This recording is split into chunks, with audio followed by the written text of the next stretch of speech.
नमस्कार दोस्तों, ये राजस्थान पुलिस का पेपर है। राजस्थान पुलिस का पेपर है ये, ठीक है। और 2021 का है। आई बात समझ में? 2021 का है। अपन 2019 के जो पेपर लगे थे है ना, 8 या 7 लगे थे, वो पूरे देख चुके हैं। और 97 बता ही देता हूँ, रुक बता ही देता हूँ आपको, पढ़ने में समस्या नहीं आएगी। यानी कि राजस्थान पुलिस के पूरे पेपर देख चुके हैं कुल मिला के, अब तक जितनी भी भर्ती हुई है ना उसके। अब ये 21 का चल रहा है ना, 19 के जो 6 या 7 लगे थे है ना, अलग अलग पेपर। यानी कि भाई कहने का मतलब ये है, जैसे कि अलग अलग क्वेश्चन पेपर बने हैं ना, वो सब देख चुके हैं। अब ये तो है नहीं है कि भाई जैसे कि क्वेश्चन पेपर सेम है और वो अलग अलग पारी में है या फिर अलग अलग सीरीज के हैं, तो वो नहीं देखेंगे, क्योंकि वो अलग है ही नहीं है, तो उनको देखने से क्या ही मतलब है।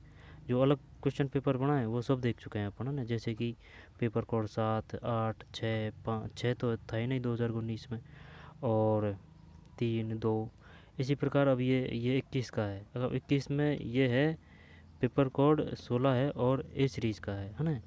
अब और अपन किसके किसके देख चुके हैं।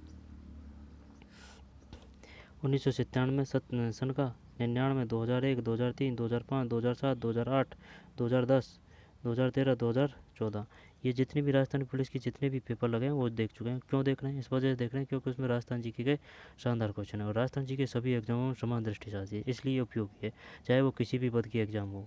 ठीक, तो अब चलिए आगे चलते हैं। हर एक फैक्ट को, तथ्य को आराम से समझते हुए याद करते हुए चलेंगे, क्योंकि जो ओल्ड क्वेश्चन पेपर है वह सबसे बेस्ट होते हैं। ऑथेंटिक बुक के बाद में ओल्ड क्वेश्चन पेपर, जितना हो सके उतना दबा के निकालिए। तो चलिए शुरू करते हैं। मैथ रीजनिंग नहीं देखेंगे इसमें ना, तो चलिए। ये शुरू में मैथ रीजनिंग है, मैथ तो क्या ही है ना। आगे चलते हैं। 30 से कंप्यूटर है, वहाँ चलते हैं, है ना। ऑनलाइन मोड पे ली गई थी शायद ये, इस वजह से ऐसा प्रिंट है ये। 31 ये रही 31, है ना। ये सब रीजनिंग ही है, ये सब रीजनिंग है ये। 31 से चालू करते हैं। GUIC वही पैटर्न है, कोई दिक्कत नहीं है। जब 31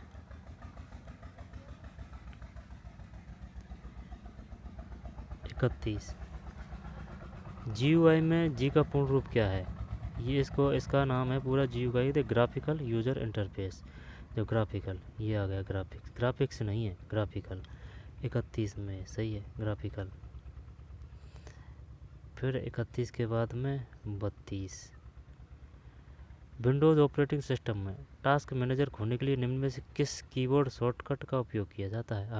आराम से भैया, क्योंकि निकल जाएगा तो फिर निकल ही जाएगा क्वेश्चन, और जो करेक्ट याद होना चाहिए, समझ में आनी चाहिए बात। विंडोज़ ऑपरेटिंग सिस्टम में टास्क मैनेजर खोलने के लिए, ये टास्क मैनेजर क्या है, के लिए निम्न में से किस कीबोर्ड शॉर्टकट का उपयोग किया जाता है? जब ये शॉर्टकट तो ये CTRL है सब, लेकिन इसमें देखते हैं क्या है। चल ए ही कर देते हैं। 32 में ए, CTRL plus shift plus ESC। ठीक, CTRL plus shift plus ESC, CTRL, है ना। CTRL ये शॉर्टकट है। जो भी अगर किसी भी प्रकार का शॉर्टकट की पूछेगा अपन से, तो शुरू में CTRL ज़रूर आएगा, है ना। ये अमिट पहचान है, शिफ्ट और ESC। निम्नलिखित कथनों में से सही गलत की पहचान करें। आंसर देख लेते हैं। 33 में ये है, जब आपके PC को लॉक करने का कीबोर्ड शॉर्टकट है। निम्नलिखित कथनों में सही गलत की पहचान करें। जब एक कहाँ है, ये है। एक का मतलब A सही है, B सही है, C गलत है, यानी कि A और B सही है। ये देखते हैं, A और B सही है।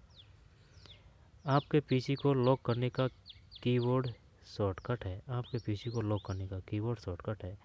विंडोज़ में कॉपी करने के लिए कीबोर्ड शॉर्टकट CTRL-C है। एक मिनट, आपके PC को लॉक करने का कीबोर्ड शॉर्टकट है, ठीक है।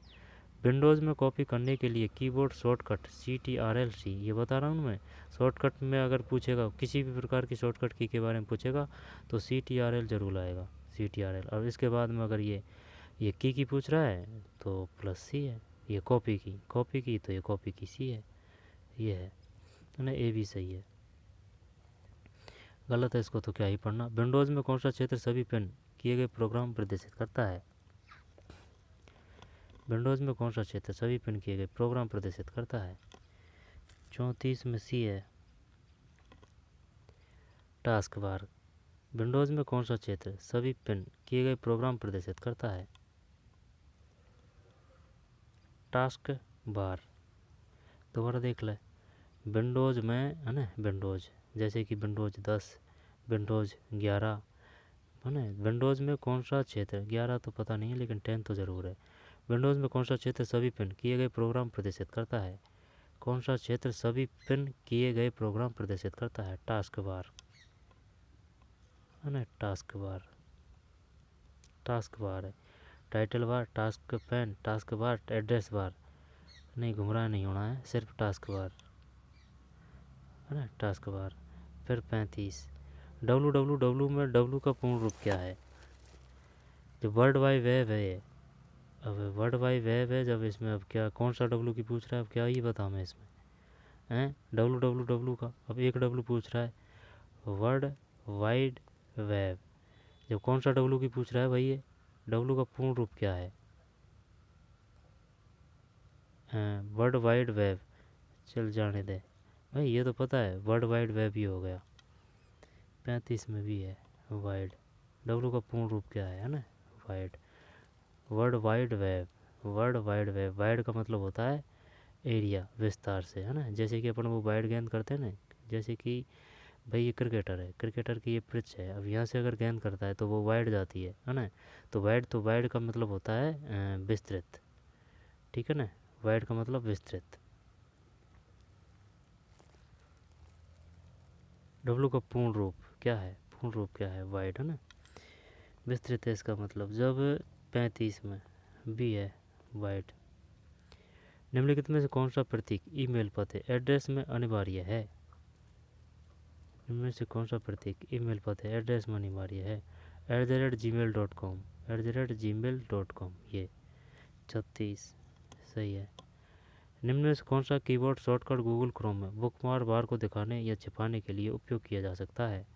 सुन मेरी बात, निम्न में से कौन सा कीबोर्ड शॉर्टकट गूगल क्रोम में बुकमार्क्स बार को दिखाने या छिपाने के लिए उपयोग किया जा सकता है?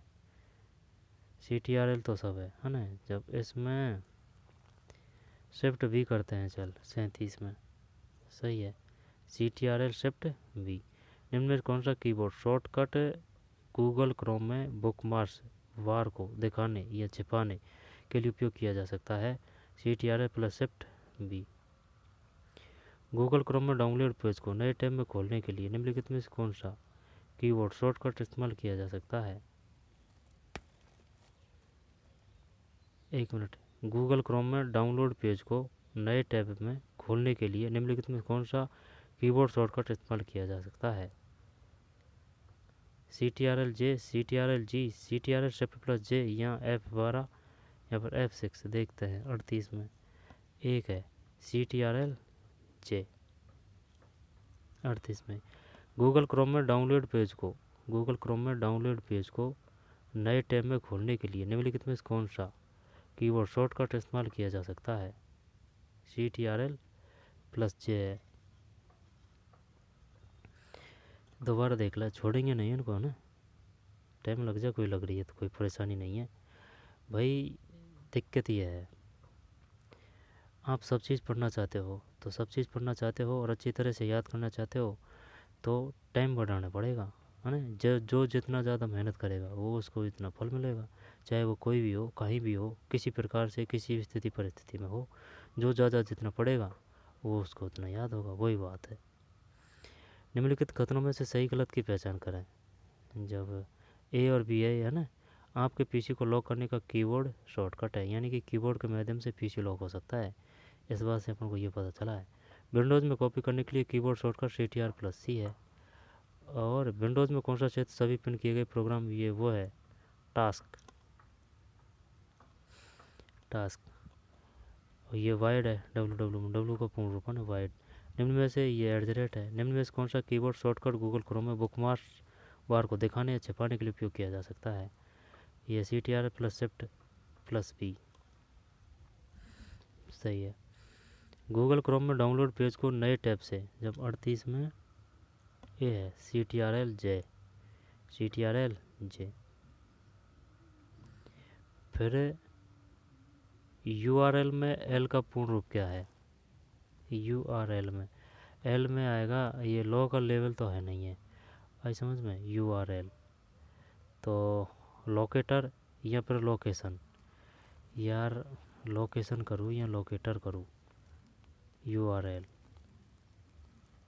लोकेटर लोकेटर ही करता हूँ। 39 सही है, लोकेटर ठीक। URL में L का पूर्ण रूप क्या है? URL में L का पूर्ण रूप क्या है? लोकेटर। फिर ई फ्रॉम में पहले ई का पूर्ण रूप क्या है? ई फॉर्म में ई फ्रॉम में पहले ई का पूर्ण रूप क्या है?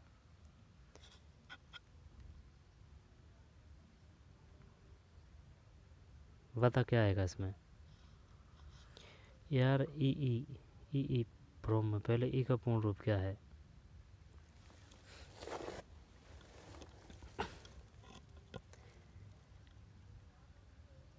चालीस में ए है, इलेक्ट्रिकली ये है भाई। ई फॉर्म में ई फॉर्म में पहले ई की बात कर रहा है, का पूर्ण रूप क्या है? इलेक्ट्रिकली ठीक। PROM प्रोम, फॉर्म नहीं है, फॉर्म का तो ये आता FROM आता है ना। ये PROM है। रोम का मतलब क्या हो गया? Read only memory. और ये ई और पी, जब ई का पहले का क्या है? इलेक्ट्रिकली। मेमोरी मापन के निम्नलिखित इकाइयों को व्यवस्थित करें बड़े आकार से छोटे आकार के क्रम में। यानी कि अपन को पहले अवरोही बताना है, यानी बड़ा फिर छोटा। तो सबसे बड़ा इसमें ऑप्शन के हिसाब से जेटा आएगा। नहीं, ये तो देख मेरी बात, जेटा फिर योटा। यार जेटा तक तो ध्यान है, योटा का पता नहीं है कि भाई ये जेटा सबसे ज़्यादा क्षमता वाला है या फिर ये योटा है। जब मैं जेटा ही करता हूँ चल। और अगर सबसे कम के हिसाब से देखा जाए ना तो ये केवी है, तो केवी सबसे कम में किस में है? ए तो 3 में है, तो 3 में है जब, इससे तो नहीं चलेगा पता। जब अपन ये योटा बाइट कर दें क्या, डी भी 3 में है, डी भी 3 में है, तब जेटा बाइट, जेटा के बाद में योटा के बाद में गीगा के बाद में ये, तो सी कर दें क्या इसमें? 41 में ए है। 41 में ए का मतलब है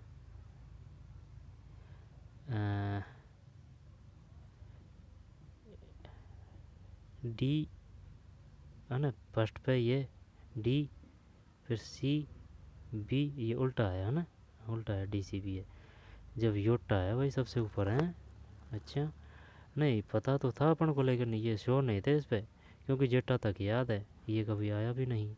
आया था लेकिन इतना ध्यान नहीं है। ये जेटा तक तो पता है, जेटा तक तो याद कर रखा है, लेकिन ये नहीं था ना कि भाई योटा जेटा से बड़ा है या जेटा योटा से बड़ा है। तो योटा है भाई सबसे ऊपर है ना। यो हनी सिंह है ना। योटा वाइट सबसे बड़ा है। योटा से नीचे है जेटा से नीचे आएगा गीगा से नीचे किलोबाइट। ये तो और भी नीचे आ जाएगी, पहले तो और भी आ जाएंगे, लेकिन ऑप्शन के हिसाब से अपन को यही बताना है। जब इसमें सबसे ऊपर आ गया यो के बाद में जेटा के बाद में गीगा के बाद में किलोबाइट, के भी बोलते हैं इसको, के भी। गीगा का GB हो गया है ना, और ये जेड है, और ये वाई है। तो योटा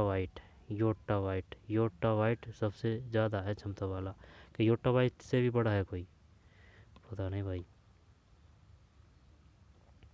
चल इसको ले लेते हैं DCBA। फिर सेंट्रल प्रोसेसिंग यूनिट के भाग निम्नलिखित में से कौन से हैं? जब ये है कंट्रोल यूनिट है, अर्थमेटिक लॉजिक यूनिट है, इनपुट यूनिट है, अर्थमेटिक लॉजिक यूनिट है, control unit, output unit, second storage unit. सही मिलान करें। जब इसमें तो यही लग रहा है ये 42 में सही है। एक तो कंट्रोल यूनिट है, एक अर्थमेटिक लॉजिक यूनिट है। इसको क्या बोलते हैं? ए अर्थमेटिक से ए, लॉजिक से एल, यू से यू, ALU। सही मिलान करें, सही मिलान करें। 43 में ए है।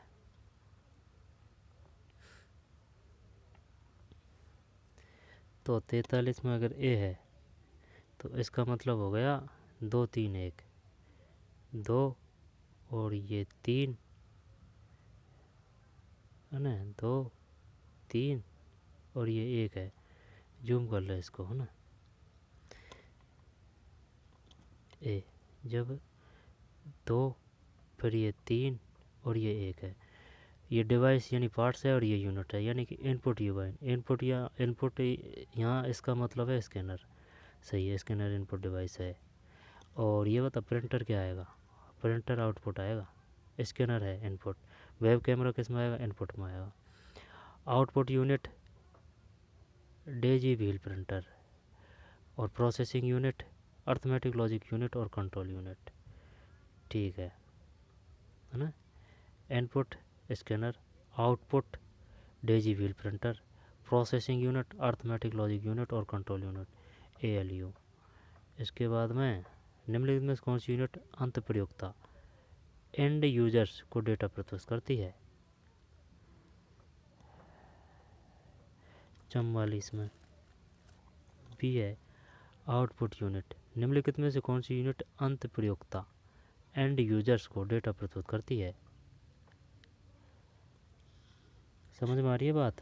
समझ में नहीं आ रही है बात, है ना। ये तो जान रहे हैं इनपुट क्या है, आउटपुट क्या है। जैसे कि इनपुट का मतलब ये हो गया, अब जैसे कि आपके मोबाइल में कैमरा है, अब ये क्या आएगा? इनपुट या आउटपुट। वही जो अंदर है ना, इन है, वो इन है, और जो बाहर है डिवाइस से बाहर है, जैसे कि स्पीकर है ये बाहर है, तो ये आउटपुट, बस ये है। लेकिन यहाँ ये क्या पूछ रहा है? निम्नलिखित में से कौन सी यूनिट अंत्य प्रयोक्ता एंड यूजर्स को डेटा प्रस्तुत करती है? पता नहीं, है ना। 44 में आउटपुट यूनिट है। 45 निम्नलिखित में से कौन सा इनपुट डिवाइस आमतौर पर कंप्यूटर गेम में उपयोग किया जाता है? जॉयस्टिक ही करते हैं इसको। 45 है ना, जॉयस्टिक सही है। कौन सा इनपुट डिवाइस? जब यहाँ अपन को क्या सीखने को मिल रहा है, ये बता रहा है इनडायरेक्ट रूप से जॉयस्टिक एक तरह से इनपुट डिवाइस है।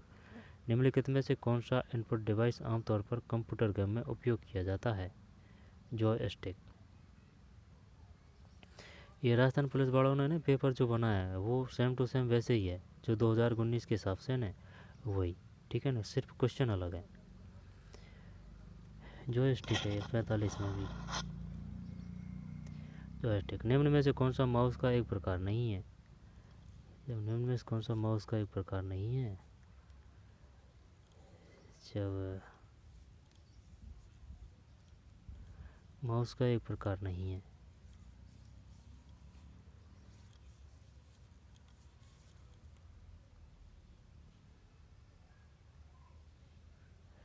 माउस का, जब सुन मेरी बात, hybrid mouse, laser mouse, optical mouse, mechanical mouse, अपन नहीं जानते भाई इनको।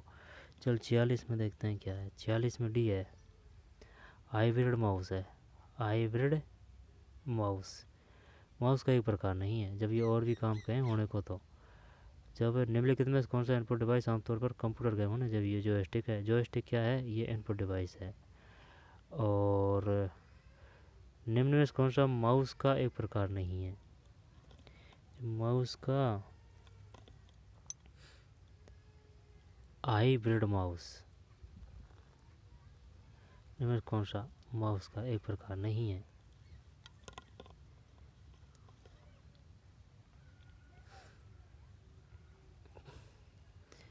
निम्न कौन सा माउस का जब हाइब्रिड माउस नहीं है? ठीक। और मैकेनिक माउस है, ऑप्टिकल माउस है। अपन नहीं जानते भाई माउस कि माउस के इतने भी प्रकार होते हैं। Mechanical mouse, optical mouse, laser mouse, hybrid mouse. Hybrid mouse नहीं है, कोई बात नहीं ना। मैकेनिकल है, ऑप्टिकल है, लेज़र है। मैकेनिकल, ऑप्टिकल, लेज़र, हाइब्रिड नहीं है। निम्नलिखित कथनों में से सही गलत की पहचान करें। चलो इन दोनों को ले लेते हैं, है ना।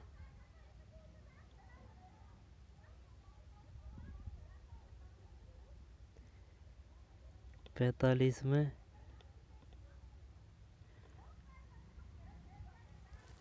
45 में बी है, 45 में बी है, 46 में डी है। ठीक है, जबकि मैकेनिकल माउस है, ऑप्टिकल माउस है, लेजर माउस है। निम्नलिखित कथनों में सही गलत की पहचान कीजिए। स्तर बढ़ाया है थोड़ा बहुत, है ना, राजस्थान पुलिस वालों ने। एक ट्रैक बॉल को नियमित आंसर देख लेते हैं। 47 में ए है। सही या गलत की पहचान करें। ए सही है, बी सही है, सी सही है, यानी कि सभी सही है। चल ठीक है। तो एक ट्रैक बॉल को नियमित माउस की तुलना में कम हाथ और कलाई की गति की आवश्यकता होती है और इसलिए यूज़र के लिए संचालन हेतु वह अक्सर कम तनावपूर्ण होता है। ठीक है, ट्रैक बॉल की बात है। एर्गोनोमिक कीबोर्ड यूज़र की कलाई की समस्या से निपटने के लिए डिज़ाइन किए गए हैं, जो कि आमतौर पर कीबोर्ड पर लगातार दबाव बनाने के कारण विकसित होती है। एर्गोनिक कीबोर्ड। लाइट पेन को कई ग्राफिकल सिस्टम के साथ मानक पिक डिवाइस के रूप में इस्तेमाल किया जा सकता है। लाइट पेन को कई ग्राफिकल सिस्टम के साथ मानक पिक डिवाइस के रूप में इस्तेमाल किया। दो बार देख।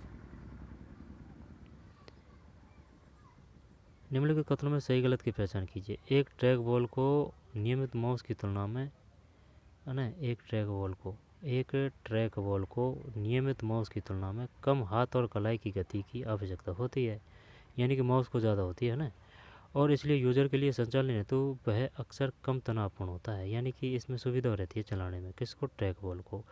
इसका कहने का मतलब ये है जो ट्रैक बॉल है ना, जो माउस से बढ़िया है चलाने में। फिर एर्गोनिक कीबोर्ड यूज़र की कलाई की समस्या से निपटने के लिए डिज़ाइन किए गए हैं। ये कीबोर्ड है, कीबोर्ड का नाम है ये अलग, है ना, एर्गोनोमिक किए गए, जो कि आमतौर पर कीबोर्ड पर लगातार दबाव बनाने के कारण विकसित होती है।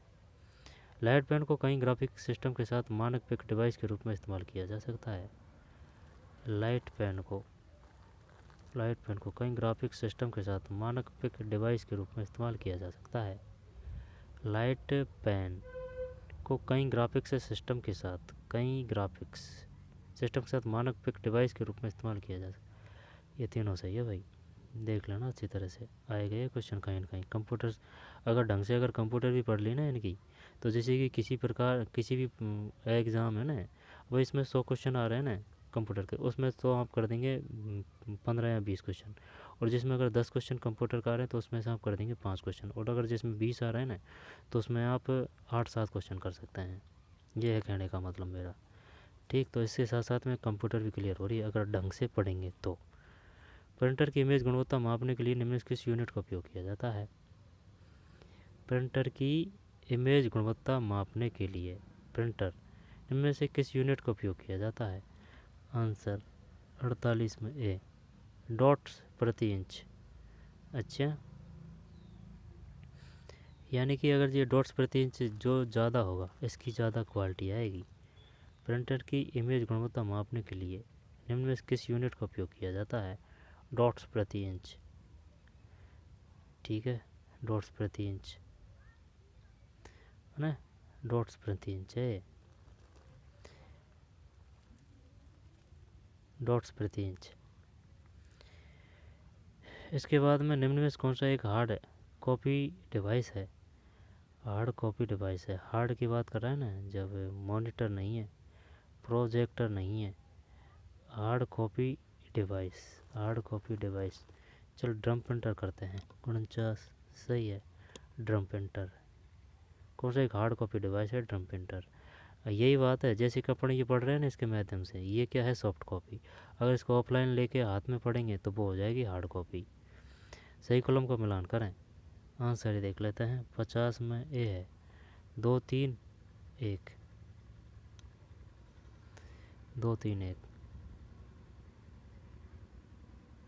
2 3 और ये 1 है।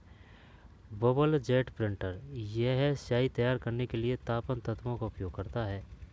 बबल जेट प्रिंटर यह स्याही तैयार करने के लिए तापन तत्वों का उपयोग करता है, ठीक है।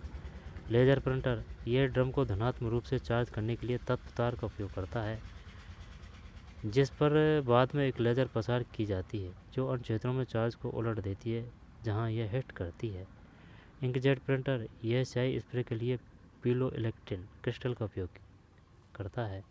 रह जाएगा ये याद, दोबारा देख ले। बबल जेट प्रिंटर किसे कहते हैं? यह स्याही तैयार करने के लिए तापन तत्वों का उपयोग करता है। स्याही तैयार करने के लिए तापन तत्वों का। और बबल जेट प्रिंटर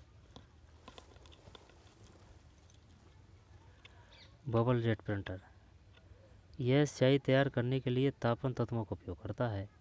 यह स्याही ठीक है, यह स्याही तैयार करने के लिए तापन तत्वों का उपयोग करता है। कौन? बबल जेट प्रिंटर है ना, बबल जेट प्रिंटर। और लेज़र प्रिंटर यह स्याही स्प्रे के लिए, एक मिनट, बबल जेट प्रिंटर किसे कहते हैं? यह स्याही तैयार करने के लिए तापन तत्वों का उपयोग करता है, ठीक है। लेज़र यह ड्रम को धनात्मक रूप से चार्ज करने के लिए तप्त तार का उपयोग करता है, जिस पर बाद में एक लेज़र प्रसार की जाती है जो इन क्षेत्रों में चार्ज को उलट देती है जहां यह हिट करती है। इंकजेट प्रिंटर यह स्याही स्प्रे के लिए पीजोइलेक्ट्रिक क्रिस्टल का उपयोग करता है। इसके बाद में निम्न में से कौन सा operating system function printer keyboard mouse को मैनेज करता है? इनपुट आउटपुट मैनेजमेंट यही करते हैं,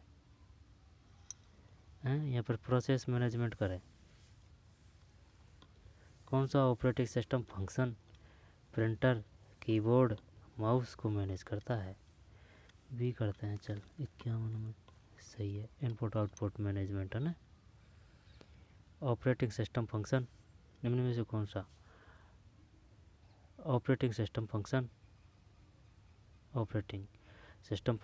प्रिंटर कीबोर्ड माउस को मैनेज करता है? Input output management. निम्नलिखित कथनों में से सही गलत की पहचान करें। 52 में ए है, ए का मतलब है ए सही है और बी भी सही है, दोनों सही है। जब कर्नेल लिनक्स का एक मुख्य भाग कोर पार्ट है, यह ऑपरेटिंग सिस्टम की प्रमुख गतिविधियों के लिए उत्तरदायी है। विंडोज़ ऑपरेटिंग सिस्टम एक मल्टीटास्किंग ऑपरेटिंग सिस्टम है। समझ में कोई बात? निम्नलिखित कथनों में से सही गलत की पहचान करें। कर्नेल लिनक्स का एक मुख्य भाग कोर पार्ट है, यह ऑपरेटिंग सिस्टम की प्रमुख गतिविधियों के लिए उत्तरदायी है। विंडोज़ ऑपरेटिंग सिस्टम एक मल्टीटास्किंग ऑपरेटिंग सिस्टम है। याद नहीं हो रहा है भाई, दोबारा देख, दोबारा क्या 10 बार देख, जब तक याद नहीं हो रहा है तब तक। कर्नेल लिनक्स का एक मुख्य भाग कोर पार्ट है, यह ऑपरेटिंग सिस्टम की प्रमुख गतिविधियों के लिए उत्तरदायी है। विंडोज़ ऑपरेटिंग सिस्टम एक मल्टीटास्किंग ऑपरेटिंग सिस्टम है। अच्छा, विंडोज़ ऑपरेटिंग सिस्टम दोनों सही है। निम्नलिखित में से कौन सा एक ऑपरेटिंग सिस्टम है? 53 में ए है, सूसे। इनमें से कौन सा एक ऑपरेटिंग सिस्टम है? सूसे। ठीक, निम्न में से कौन सा एक ऑपरेटिंग सिस्टम है? सूसे। फिर 54 सूसे है, ये सूसे। निम्न में कौन सा एक ऑपरेटिंग सिस्टम है? सूसे। पता नहीं भाई। और ऑपरेटिंग सिस्टम का निम्न में से कौन सा फंक्शन सेकेंडरी स्टोरेज मीडिया पर फाइलों के लिए स्थान आवंटित करने हेतु उत्तरदायी है? 54 में भी है, file and disc management. Operating system का निम्न में से कौन सा फंक्शन सेकेंडरी स्टोरेज? 54 में भी। ये यार ये कंप्यूटर ने पानी पवा दिया, आधी घंटा हो गया ना। ऑपरेटिंग सिस्टम का निम्न में से कौन सा फंक्शन सेकेंडरी स्टोरेज मीडिया पर फाइलों के लिए स्थान आवंटित करने हेतु उत्तरदायी है? बी है फाइल एंड डिस्क मैनेजमेंट। दोबारा देख, ऑपरेटिंग सिस्टम यानी कि ओएस की बात है। ऑपरेटिंग सिस्टम का निम्न में से कौन सा फंक्शन सेकेंड स्टोरेज मीडिया पर फाइलों के लिए स्थान आवंटित करने हेतु उत्तरदायी है। दोबारा देख, ऑपरेटिंग सिस्टम का निम्न में से कौन सा फंक्शन सेकेंड स्टोरेज मीडिया पर फाइलों के लिए स्थान आवंटित करने हेतु उत्तरदायी है ना, file and disc management. MS word में पैराग्राफ को सेंटर मध्य में करने के लिए निम्न में से किस कीबोर्ड शॉर्टकट का उपयोग किया जाता है? सेंटर में 55 ये है CTRL E है ना। एमएस वर्ड में पैराग्राफ को सेंटर यानी कि मध्य में करने के लिए निम्न में से किस कीबोर्ड शॉर्टकट का उपयोग किया जाता है? CTRL+E। एमएस वर्ड में पैराग्राफ इंडेक्ट को हटाने के लिए निम्न में से किस कीबोर्ड शॉर्टकट का उपयोग किया जाता है? हटाने के लिए CTRL तो ज़रूर आएगा, शिफ्ट और टी करें या फिर 56 में ये है CTRL shift M। MS word में पैराग्राफ इंडेट को हटाने के लिए निम्न से किस कीबोर्ड शॉर्टकट का उपयोग किया जाता है? CTRL शिफ्ट M है।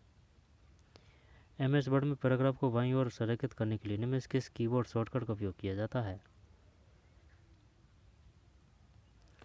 दोबारा देख, एमएस वर्ड में पैराग्राफ इंडेक्ट मतलब को हटाने के लिए निम्न से किस कीबोर्ड शॉर्टकट का उपयोग किया जाता है? CTRL शिफ्ट M है ये।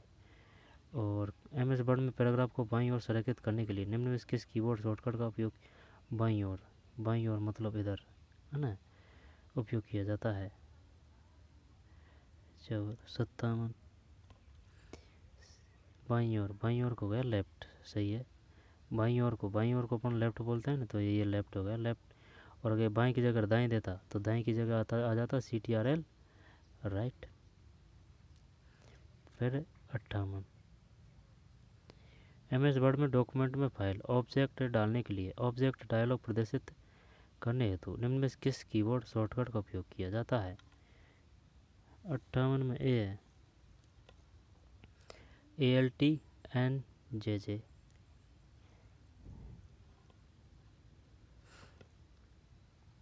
एमएस वर्ड में फाइल ऑब्जेक्ट डालने के लिए ऑब्जेक्ट डायलॉग प्रदर्शित करने हेतु निम्न किस कीबोर्ड शॉर्टकट का उपयोग किया जाता है? ALT+NJJ।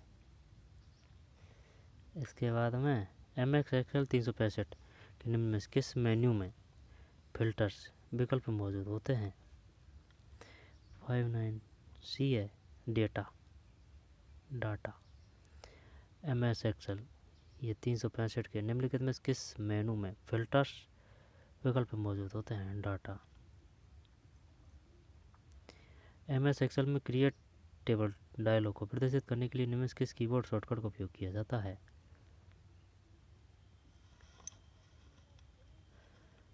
क्रिएट टेबल डायलॉग को प्रदर्शित करने के लिए निम्न किस कीबोर्ड शॉर्टकट का है ना, सेट में ए है CTRL+T। समझ में नहीं आ रही है बात? MS Excel में क्रिएट टेबल डायलॉग को प्रदर्शित करने के लिए निम्न में से किस कीबोर्ड शॉर्टकट का उपयोग किया जाता है? CTRL+T। अब यहाँ से जी के हैं, इनको अलग ही वीडियो में पढ़ेंगे ना। चलिए मिलते हैं नए वीडियो में, धन्यवाद।